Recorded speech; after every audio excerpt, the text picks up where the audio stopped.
Good morning, everyone. Meteorologist Jim Dickey here in the ABC7 Weather Center with another edition of Tracking the Tropics. It's now officially hurricane season, started yesterday. Of course, we've already had two named storms in the Atlantic, and likely by the time you're watching this, we'll have the third because there's a tropical depression right now in the southern Gulf of Mexico. So as I put this into motion, you can see all the red, the oranges, the yellows picking up a whole lot of heavy thunderstorm activity associated with this depression. Now, most of it is on the east side, as we'll dive into in just a second here. But, yeah, Tropical Depression 3. Interesting setup with this. We sort of touched briefly on this potential scenario in my last video last week, but there is a Pacific tropical storm that formed late last week.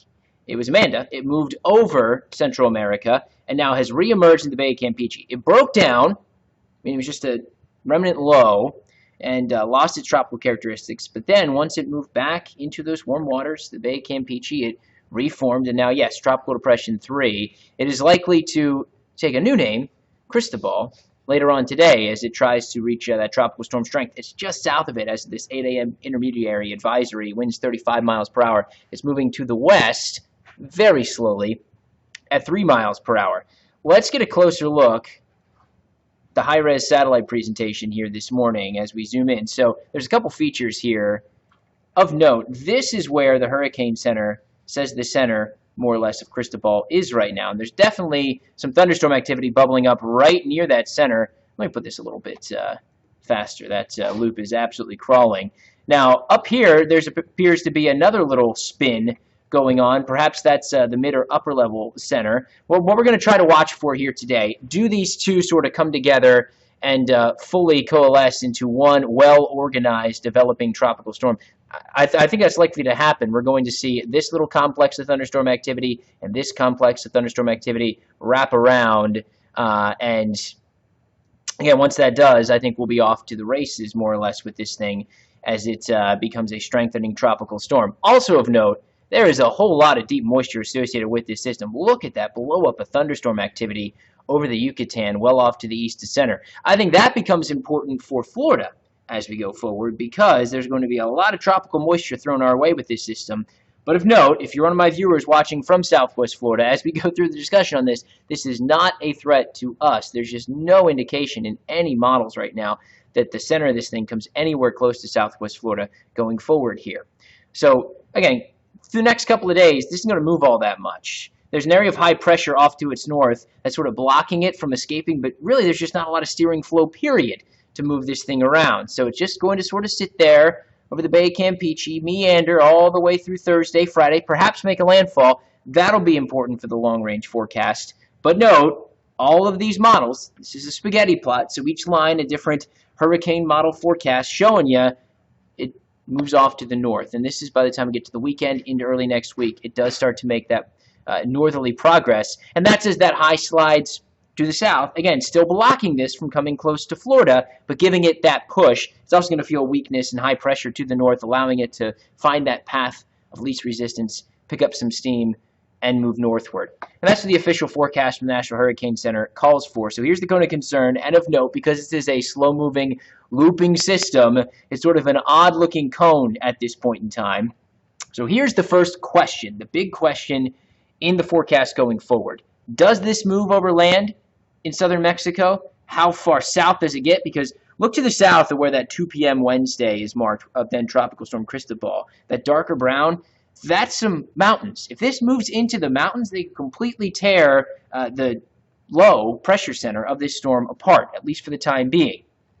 But if it narrowly misses a landfall or just sort of scrapes the coast, it likely holds together and able to turn to the north. And once it turns to the north, now it's going to be back over the waters of the Gulf of Mexico. Shear is going to drop off. And the official forecast from the Hurricane Center calls for a strengthening tropical storm by early Sunday morning, moving northward across the Gulf of Mexico. And there's nowhere to go for that. It's likely at that point in time to move overland, somewhere from East Texas all the way to the Panhandle early next week. The water's very warm, as I've been telling you, above average in the Gulf of Mexico, into the 80s in many spots, so well warm enough to support tropical formation. And like I said, shear drops off, so there's really nothing that's going to hold this thing back from potentially becoming at least a strong tropical storm, if not a hurricane, as it moves forward. Again, though, the first question to answer is, what does this do with the land in Mexico? So there we are on the European forecast model by tomorrow afternoon.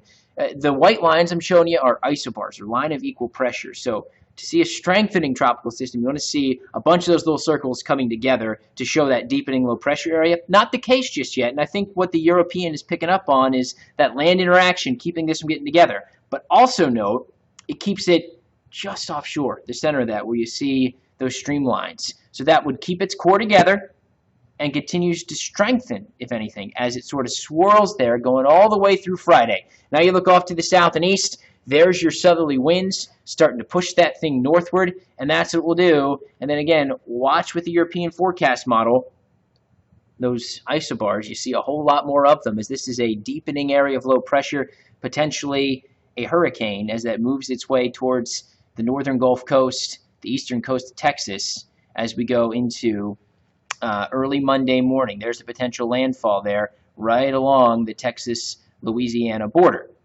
Now, again, this is one model forecast. I want you to take that home and say this is where exactly this is making landfall, because there's still a lot of uncertainty in the longer range. Again, a number of things. Does this fall apart over Mexico?